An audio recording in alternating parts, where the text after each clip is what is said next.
My father didn't slam the door in my face. That would have been easier to explain. He just stood there in his driveway, one hand wrapped around a coffee mug. His truck behind him, washed and ready, and looked at me like I had brought him a scheduling problem instead of a simple question. My car was in the shop. I had an important meeting at the office in less than an hour. I only needed his truck for a few hours. That was it. Nothing dramatic, nothing impossible. But when I asked, he didn't even pretend to think about it. No, he said. I stared at him, waiting for the rest. A reason? An apology? A delay? Something? He took a sip of coffee and gave me the rest anyway. Figure it out yourself. My name is Mara Bennett. I'm 34 years old. And by then, I should have been used to hearing my father talk to me like I was somebody he used to know, instead of the daughter he helped raise. Still, that one landed. Not because it was cruel. Because it was casual? I had already called the garage twice that morning. No luck? I had checked for a rideshare, but the price had shot up and the arrival time kept changing.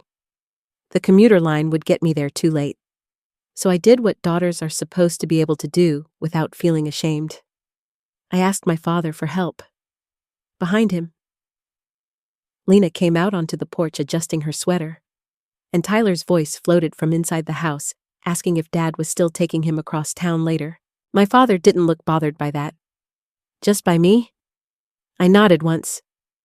Okay, I said. Then I turned around, walked back to the curb, and realized I wasn't angry yet. Just finished. What I didn't know was that by the next morning, my father would call me 38 times, so what had scared him badly enough to finally hear his own words echo back. This story was created for Revenge Pulse as an original work of fiction inspired by familiar family struggles. Daniel Ruiz knocked once on my passenger window before I had time to call anyone else. I rolled it down halfway and he leaned in, work jacket half zipped, truck engine running behind him. Your father said you were having car trouble, he said.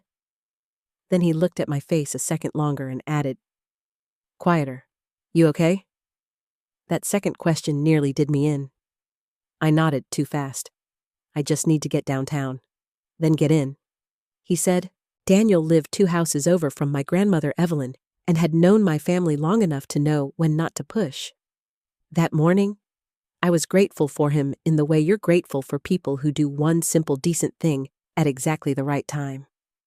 I climbed into his truck, gave him the address, and watched my father's house disappear in the side mirror like something I had finally stopped trying to understand.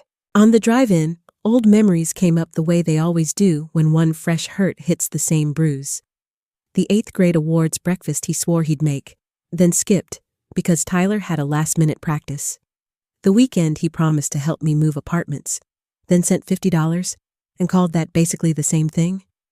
The time I cried in his kitchen after my engagement fell apart, and he handed me a paper towel and said, "You'll be fine. You always are." That was his favorite line with me. You're fine. You're strong. You'll figure it out. What it really meant was simpler. I don't have to show up for you. Evelyn had seen it too. Not loudly, not in speeches. Just in the way her eyes lingered after he brushed me off. In the way she'd ask later if I'd eaten, if I got home safe, if I needed anything. She never pushed. She noticed. Daniel turned onto Main Street and glanced over. You sure you're all right? My father hadn't asked me that once. By the time I reached the office, I had my notes, my bag, and my usual calm face. I still went in. I still did what needed doing. Only one thing had changed. For the first time in my life, I didn't want to make excuses for him anymore. The meeting ended a little after 4, and I drove straight to Evelyn's house instead of going home. I told myself I was only stopping by because I hadn't seen her in a few days. That was a lie. I didn't even bother dressing up. She knew it too.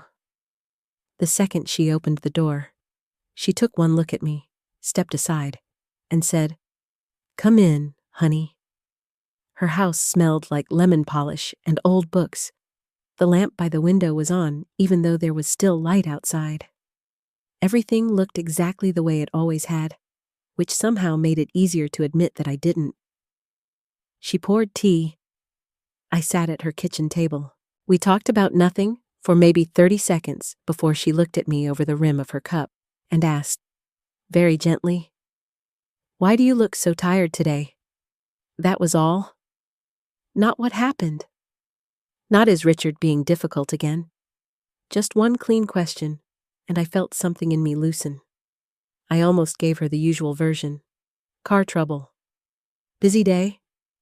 I'm fine. Instead, I said, "My car's in the shop." I asked Dad if I could borrow his truck for a few hours so I could get to work. She waited. He said no. I looked down at my hands. Then he told me to figure it out myself.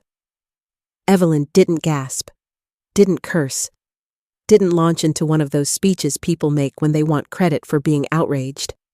She just got very still. After a moment, she set her cup down with more care than usual. "He said that to you?" I nodded. Something changed in her face then. Not shock. Recognition. Like she was suddenly done explaining away things she had already seen too many times. The graduation dinner he missed? The holidays he made me rearrange around Tyler? Every soft insult disguised as practicality. Every time I was expected to understand. She reached across the table and covered my hand once. "I see," she said. An hour later, Richard called while I was still there. Evelyn looked at the screen, declined it, and placed her phone face down. That was when I knew this had moved. By evening, my father had called me 3 times. I didn't answer. The next morning, he called 38. I woke up to my phone vibrating itself in circles across the nightstand. For one confused second. I thought it was still a dream. Then I saw the screen. Missed call? Missed call? Missed call? Voicemail? 2 voicemails, then 3. My father's name was stacked down the screen so many times it stopped looking like a name and started looking like a warning. I sat up slowly, hair in my face, heart strangely calm. 38 calls, since 6:12 that morning.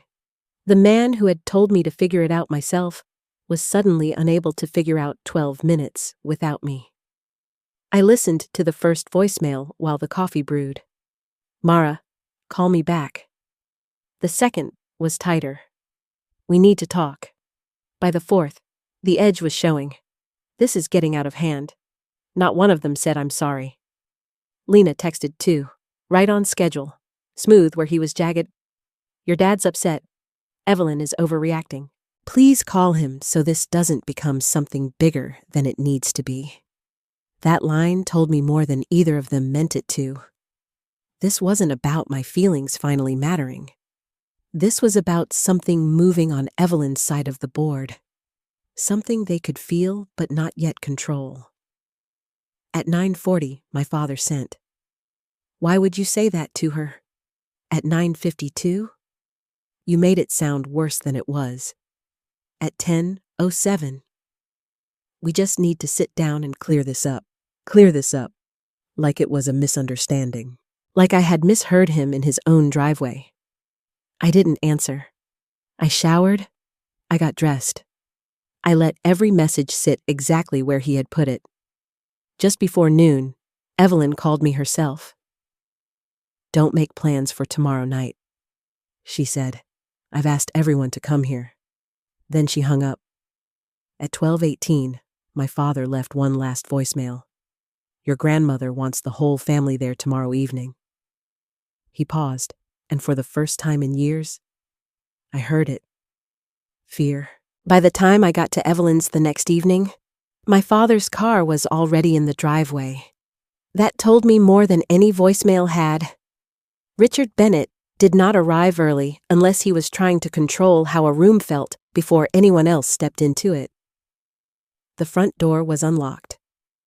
I walked in to find him in the dining room setting down a casserole dish like a man auditioning for a softer version of himself. Lena was folding napkins at the table. Tyler stood by the counter with a six-pack of sparkling water, shoulders oddly straight, face scrubbed clean of his usual impatience. It looked almost normal. That was the first unsettling thing. Evelyn came in last, not hurried, not dramatic, and took her seat at the head of the table. No one started eating until she did. Richard cleared his throat first. "I handled that morning badly," he said, looking at me, but not for too long. "I had things on my mind." "That doesn't excuse how it sounded. How it sounded. Not what he said. How it sounded." Lena stepped in gently. Everyone was already carrying more than they were saying. Maybe this just hit a nerve that had been there for a while. That part, at least, was true. Richard nodded like he was being reasonable. "Exactly. That's all I'm saying. This became about a lot more than one ride to work. We don't need to tear the family apart over one bad morning." Tyler, who had clearly been coached within an inch of his life, spoke next. "Dad's been trying. Mara, he's had me helping more too.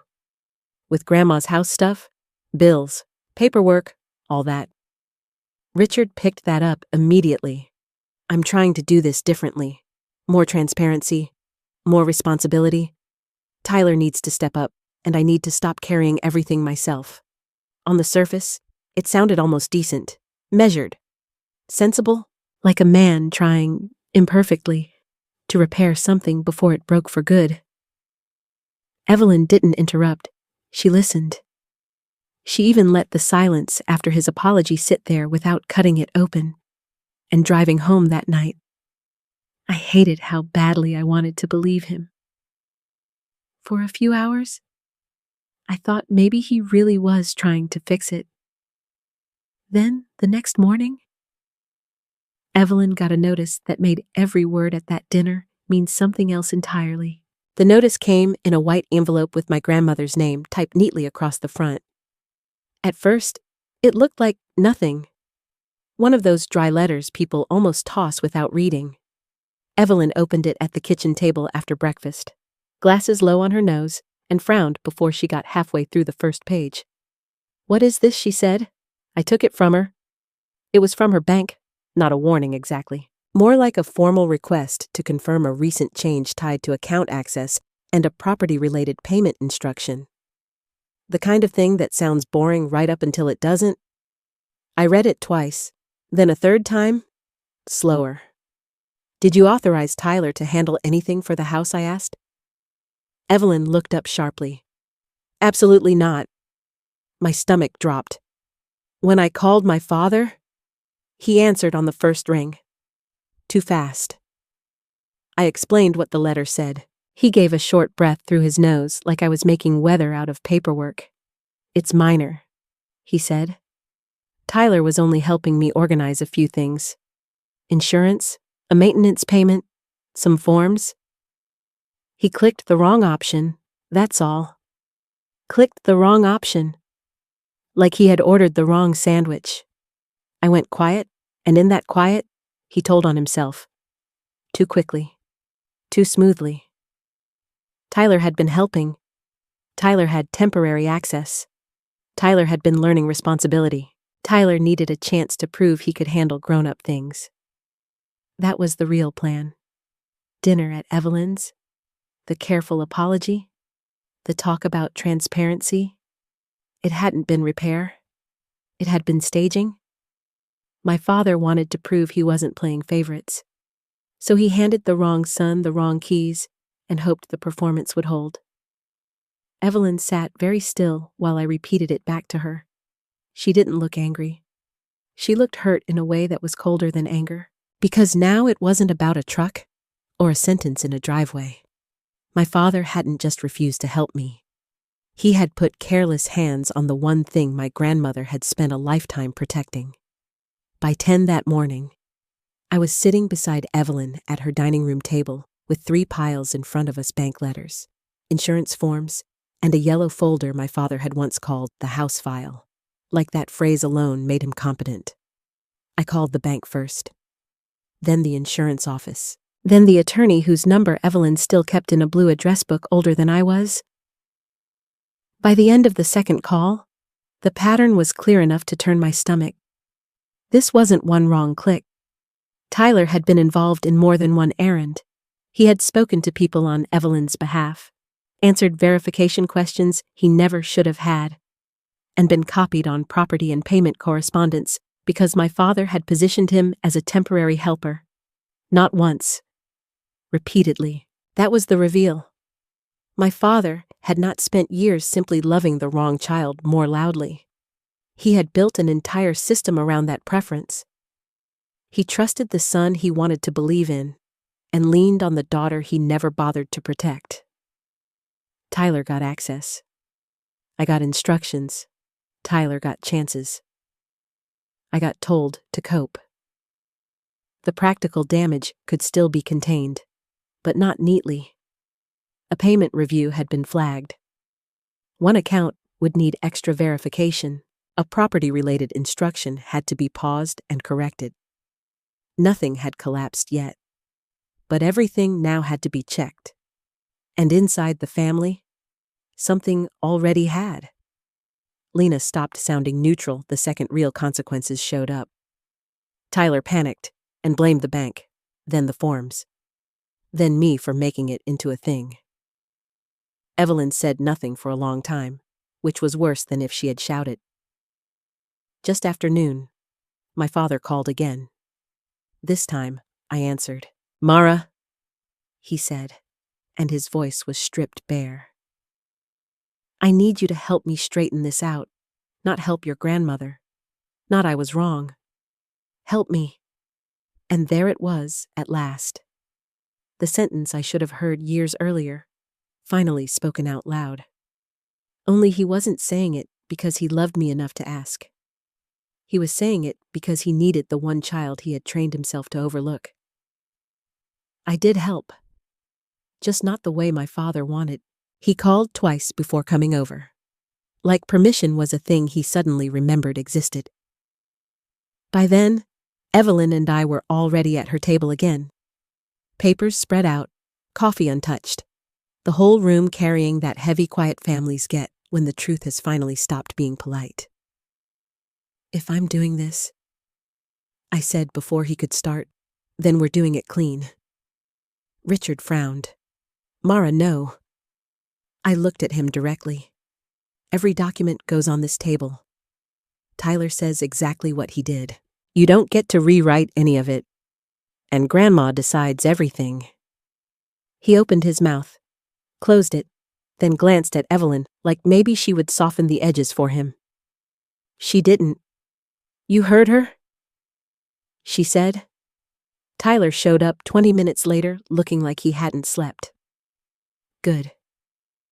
Lena came behind him, tense and overdressed, still trying to hold herself like a woman who might yet steer the room. That illusion died fast. The bank needed direct confirmation from Evelyn. The attorney wanted the temporary access revoked in writing. The insurance office required corrected authorization before they would move anything forward. One account was under review. A payment tied to the house had to be paused and reissued. Nothing catastrophic. Not yet. But every call cost something. Time, trust, dignity. Tyler finally admitted he had answered questions he wasn't supposed to answer because Dad said it was fine. Richard tried once to jump in. He didn't understand what they were asking, and I cut him off. He understood enough to stay out of it. I said. After that, the room changed. Not because I got louder, because nobody could pretend anymore. Evelyn signed what needed signing, revoked what needed revoking, corrected what needed correcting. Then she set her pen down and said, clear as glass, "Take Tyler's name off every temporary access point, all of them." My father didn't look at his son first. He looked at me, and in that one look, I knew he finally understood what he had lost before any account, any form, or any piece of paper ever went wrong. By the end of that week, everything tied to Evelyn's accounts and house had been locked back down the way it should have been in the first place. New passwords, new contact rules, written confirmation on every change. The flagged payment was corrected. The insurance paperwork was cleaned up. The attorney updated the file so nothing could be temporarily handled by the wrong person ever again. It was tedious, embarrassing, and absolutely necessary. Which meant, of course, that my father hated every minute of it. Tyler took the hit he should have taken from the start. His access was removed. His name came off every temporary note, every call list, every loose permission my father had tried to pass off as harmless. And for the first time in his adult life, no one rushed in behind him to erase the damage before it reached daylight. Lena tried once to slide back into the middle with her calm voice and careful phrasing. "I think everybody meant well," she said. Evelyn looked at her over her glasses. Meaning well is not the same as doing right. That ended that. My father made one last attempt to call it a misunderstanding. Not a lie. Not a pattern. Just a misunderstanding that got bigger than it should have. The room went quiet in the kind of way that tells you no one is willing to help you keep your version alive. Then Evelyn made the final decision. From now on, I would be her primary contact on every financial, legal, and property matter. Not because I asked, because I showed up. I didn't leave her house feeling like I had won. I left feeling like I had finally put down something I should never have had to carry alone in the first place. A week later, I stopped by Evelyn's house on a quiet Sunday afternoon and found her in the kitchen, slicing strawberries into a glass bowl like nothing dramatic had ever happened there. That was her gift. She never denied the storm. She just refused to let it become the whole sky. I set the groceries on the counter, took the tea bags out of the sack, and reached automatically for the good mug she liked. The blue one with the tiny chip near the handle. The old me would have done all that while checking my phone, half waiting for my father's name to flash across the screen and rearrange my mood before the day had even finished unfolding. This time, my phone stayed in my purse. It rang once while I was setting the kettle on. I didn't reach for it. That was the smallest difference. It was also the whole difference. "Leave it," Evelyn said, not looking up. I smiled. I was going to, and I meant it, for years. Figure it out yourself had lived inside me like a bruise. Proof that I had asked for too much when all I had wanted was the smallest, ordinary kindness. But standing there in that warm kitchen, with strawberries on the counter and tea beginning to steam, I finally understood what that moment had really given me. Not closure, clarity. Some families build themselves around the child who will absorb the most and ask for the least. And when that child finally puts the weight down, everyone has to face what they were calling love. If this story stayed with you, her fear has more waiting for you. Some people would call that losing a father. I call it something simpler. I just stopped being the easy child to forget.